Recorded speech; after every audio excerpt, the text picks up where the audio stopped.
नमस्कार दोस्तों, मेरा नाम है मनीष कुमार सिंह और आप देख रहे हैं 4 पीएम महाराष्ट्र। दोस्तों, दो बड़ी खबरें महाराष्ट्र से आ रही हैं और ये दोनों ही खबरें महायुति और बीजेपी की टेंशन जो है वो बढ़ा देगी, सिर दर्द बढ़ा देगी। और ये खबर मैं आपको बताऊंगा। सबसे पहले शुरुआत करते हैं पहली खबर से, जो कि एकनाथ शिंदे की जो शिवसेना है, उनके एक सीनियर लीडर है रामदास कदम। उन्होंने ये डिमांड रखी है कि आने वाले विधानसभा चुनाव में एकनाथ शिंदे की शिवसेना को कम से कम 100 सीटें मिलनी चाहिए, क्योंकि जिस तरीके से पार्टी ने परफॉर्म किया है और जिस तरीके से पार्टी काम कर रही है, 100 सीटें डिजर्व करती है। ये बातें रामदास कदम ने कही है। इसके अलावा रामदास जो है, उन्होंने और क्या कुछ कहा है मैं आपको बताऊंगा। अब आप सोचिए कि 100 सीटें मांगने से सिरदर्दी कैसे बढ़ेगी, क्योंकि इससे पहले ही महायुति की एक और अलायंस है अजीत पवार की एनसीपी, जिसके सीनियर नेता छगन भुजबल पहले ही कह चुके हैं कि विधानसभा चुनाव में एनसीपी को 80 से 90 सीटें मिलनी चाहिए। अब 288 सीट में से 80 से 90 सीट एनसीपी मांग रही है, अजीत पवार की जो गुट है। ऊपर से 100 सीट एकनाथ शिंदे की शिवसेना मांग रही है। तो बाकी बचे हुए क्या 90-92 सीटों पर बीजेपी लड़ेगी? ये सबसे बड़ा सवाल है। क्या वो सिर्फ 90-92 सीटों पर लड़ेगी और बाकी सहयोगी पार्टियों को खुद अपने बराबर या अपने से ज्यादा विधानसभा की सीटें देगी? ये सबसे बड़ा सवाल है। हालांकि सहयोगी पार्टियां जो है वो सीट मांग रही हैं विधानसभा चुनाव में इस बार।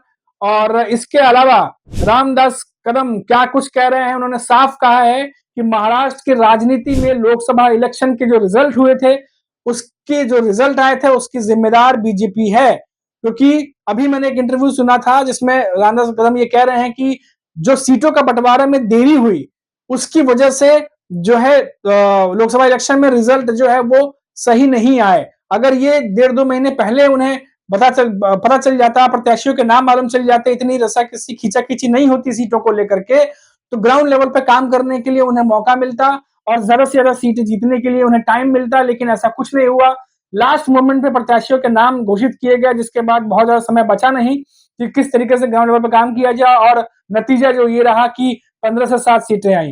रामदास कदम का कहना है कि अगर हमें ये पहले मालूम चल जाता और हमें सीटें मिल जाती 1.5-2 महीने पहले, तो कम से कम 13 से 14 सीटें जो है वो एकनाथ शिंदे की शिवसेना जीत के ला सकती थी। ये दावा जो है वो रामदास कदम कर रहे हैं।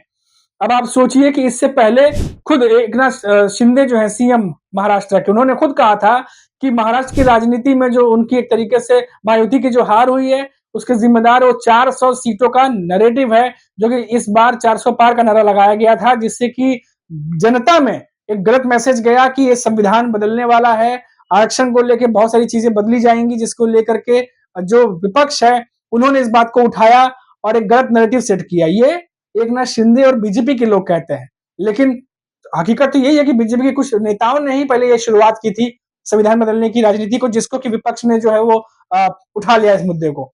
तो ये तमाम बातें एकनाथ शिंदे भी कह चुके हैं। तो जीत का जो हार का टीकरा है वो एकनाथ शिंदे, उनकी पार्टी अपने सर पर नहीं लेना चाहती। वो बता रही है क्योंकि बीजेपी के सर पर इसलिए भी डाल रही है क्योंकि बीजेपी खुद 28 सीटों पर चुनाव लड़ी थी और 9 सीटें जीत करके आई है। अगर परसेंटेज के हिसाब से भी देखा जाए तो जितने भी बड़ी पार्टियां अलायंस बना के लड़ रही थी, उसमें सबसे खराब प्रदर्शन बीजेपी का था। 28 सीटें सबसे ज्यादा बीजेपी लेके बैठी थी और 9 सीटें जीत करके आई है। बहुत बड़ा लॉस। तो इससे पहले भी हमने देखा कि किस तरीके से जब अजीत पवार पर जो है वो प्रेशर बन रहा था और हार का सबसे कमजोर कड़ी जब अजीत पवार को कहा जा रहा था, उस समय भी छगन भुजबल आए और उन्होंने भी जो है जवाबी हमला किया और बीजेपी को कहा कि यूपी में तो आप हार गए, यूपी में तो अजीत पवार उनकी एनसीपी पार्टी नहीं थी। तो उन्होंने भी जवाबी हमला किया था। तो इसको देखते हुए लग रहा है कि बहुत कुछ ठीक नहीं चल रहा है और जो खबरें आ रही हैं उसके हिसाब से महायुति जो है वो दिन पर दिन और ज्यादा जो है वो नीचे चलती चली जा रही है। कार्यकर्ताओं में उत्साह जगाने की कोशिश तो है विधानसभा चुनाव को देखते हुए, लेकिन खुद की कॉन्फिडेंस कितना बढ़ा पा रहे हैं और बड़े नेताओं के बीच कितना सामंजस्य बैठ रहा है, ये सब खबरें देखने के बाद क्लियर हो जा रहा है। वही मैं आपको और एक बड़ी खबर बताता हूं कि एकनाथ शिंदे के गुट में भी कुछ ऐसा चल रहा है जो बीजेपी को और भी ज्यादा चिंता में, टेंशन में डाल सकता है। उसका रत्नागिरी सिंधुदुर्ग की खबर आपने सुनी होगी, अगर नहीं सुनी होगी तो मैं आपको बता देता हूं कि रत्नागिरी जो है सिंधुदुर्ग, वहां से जो सामंत बंधु है वहां पर उन्होंने एक पोस्टर लगा हुआ है। जगह जगह रत्नागिरी और सिंधुदुर्ग में पोस्टर लगे हुए हैं और वहां लिखा हुआ कि जवाब भी मिलेगा, हिसाब भी दिया जाएगा। कुछ इस तरीके से वहां पे जो है कैप्शन लिखा गया है। अब ये माना जा रहा है कि ये सामंत बंधु जो है, मैं आपको बता दूं रत्नागिरी सिंधुदुर्ग से ये सामंत बंधु जो है चाह रहे थे कि लोकसभा सीट जो है इन्हें मिले, लेकिन भाजपा की तरफ से वहां से नारायण राणे को खड़ा किया गया और नारायण राणे का नाम आगे किया गया। तो जिससे ये खबर आ रही थी, ये रिपोर्ट्स आ रही थी कि वहां पर एकनाथ शिंदे के जो गुट है, जो वहां के कार्यकर्ता है, जो विधायक है, उनके अंदर ये नाराजगी है और क्योंकि उनको वो सीट मिलनी चाहिए थी जिस तरीके से वो काम कर रहे थे, लेकिन ऐन वक्त पे बीजेपी और भाजपा ने जो है वो आकर के नारायण राणे का नाम आगे किया। तो इस बात से एक नाराजगी थी जिसको कि अब पोस्टर के द्वारा जो है वो दिखाया जा रहा है। भैया अभी बहुत सारे कुछ जगह पे खबरें आई हैं, अब तक पहुंच गई होंगी, नहीं पहुंची होंगी तो हमने आपको अपडेट कर दिया। तो ये एकनाथ शिंदे के गुट की तरफ से, विधायकों की तरफ से अब इस तरीके से पोस्टर भी जो है लगाए जा रहे हैं और जवाब देने का और हिसाब देने की बात जो है वो कही जा रही है। तो इससे अंदाजा लग सकता है कि एकनाथ शिंदे की जो शिवसेना है, अब उसमें भी कहीं ना कहीं बीजेपी को लेकर के बातें उठने लगी हैं, क्योंकि एक तरफ तो आप बीजेपी जो है वो अलायंस बना के, महायुति बना करके चुनाव लड़ने की बात करती है। उसके बाद फिर जब सीट के बंटवारे की बात आती है तो फिर दबाव की राजनीति और देरी हो जाती है ऐसा किसी खींचा-खींची में। उसके बाद फिर हार का ठीकरा जो है वो सहयोगी पार्टियों पे डालना। तो अब सहयोगी पार्टी जो महाराष्ट्र की क्षेत्रीय पार्टियां हैं वो भी अपने सर पर नहीं लेना चाहती। वो भी जो है बीजेपी को सामने से जो है वो ठीकरा अब उनके सर फोड़ रही है, उनके पाले में बॉल डाल रही है कि जिम्मेदार आप भी हैं। तो अब ये सब जब पूरे इसको देखा जाए घटनाक्रम को, तो इससे साफ अंदाजा जो है ये लगता है कि एकनाथ शिंदे की शिवसेना में कुछ भी ठीक नहीं चल रहा, चाहे वो पार्टी के अंदर की बात कर ले, चाहे पार्टी के नेताओं को मन में बीजेपी को लेके क्या है, इसके बारे में तो क्लियर एक मैसेज सामने आ रहा है। जिस तरीके से मैंने आपको बताया अभी कि जो छगन भुजबल है उन्होंने 80 से 90 सीटें मांगी थी और उसके बाद अब रामदास कदम जो है एकनाथ शिंदे के जो सीनियर लीडर है उन्होंने भी 100 सीटें मांगी है विधानसभा के लिए।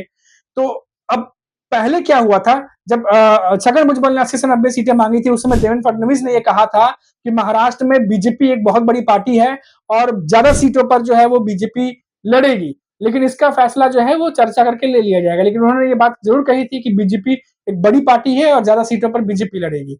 अब जब 288 में से 100 एकनाथ शिंदे की पार्टी मांग रही है शिवसेना और 80 से 90 एनसीपी मांग रही है, तो कितना बड़ा सिर दर्द या कहें चिंता का विषय बीजेपी के लिए पनपता दिखाई दे रहा है, क्योंकि जो मौजूदा समय है उसमें बीजेपी का प्रदर्शन इन दोनों पार्टियों के मुकाबले और ज्यादा जो है वो खराब था। और ऐसे में अगर वो विधानसभा चुनाव में दोबारा मनमर्जी चलाते हैं तो यहाँ पर जो है संतुलन बिगड़ने की कगार पर जो है ये पार्टी पहुंच जाएगी महायुति, ऐसा अभी तक ऐसा दिखाई दे रहा है। वहीं अजीत पवार जो है वो, उनकी भी ये चर्चा जोरों पर है कि क्या वो महायुति छोड़ने जा रहे हैं।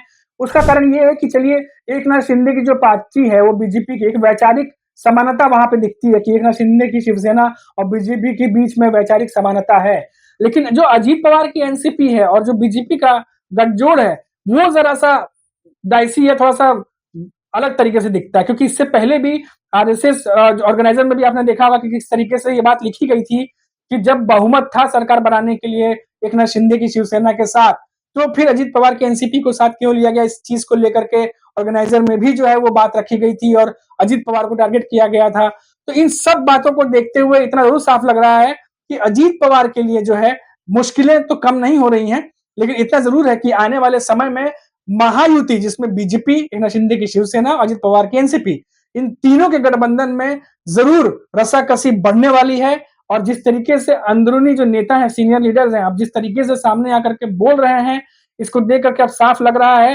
कि अब एकनाथ शिंदे खुलकर बार्गेनिंग करेंगे इस बार और विधानसभा चुनाव में इस बार पार्टी की सुनेंगे और इसको लेकर के बीजेपी को बहुत मुश्किल और चैलेंजेस फेस करने पड़ सकते हैं।